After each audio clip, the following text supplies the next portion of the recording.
Mettons en avant notre territoire, déclare l'éditeur Grégory Chaquin. Pour signer ce nouveau guide, Les Échappés, un amoureux de la Sarthe, l'écrivain sartois et randonneur Denis Esquerra. De Malicorne à Mamers en passant par Montmirail, il rapporte de chaque village une histoire, un personnage, une anecdote. J'ai rencontré des maires m'ont ouvert leurs portes, et puis il y a des archives, et puis il y a des ouvrages qui ont été écrits sur l'histoire des villages, mais c'est surtout en allant sur place, en rencontrant des gens, en allant au bistrot du coin d'ailleurs aussi, parfois on peut parler avec les gens, voilà. Pas d'adresse de restaurant, mais une fugue littéraire pour emmener en balade les passionnés du patrimoine. C'est ma promenade à moi. Bon, et au début de chaque village, je donne mes impressions de promeneur-découvreur, voilà. Et c'est là où je peux me livrer à quelques accès de lyrisme. Accès de lyrisme et coup de pinceau.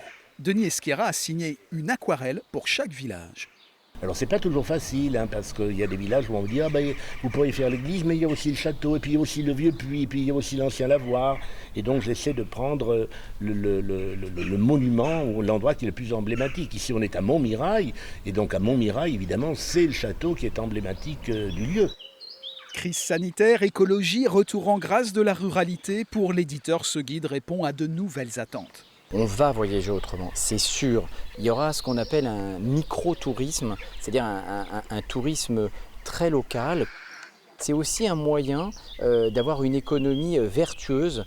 Quand on a un guide comme celui-ci, on se déplace dans un village, on va aller prendre un café, on va aller acheter une pâtisserie. C'est aussi ça l'esprit de ce guide. Les échappés n'ont pas fini de nous balader. Un nouvel ouvrage sur l'Orne sortira le 1er juillet.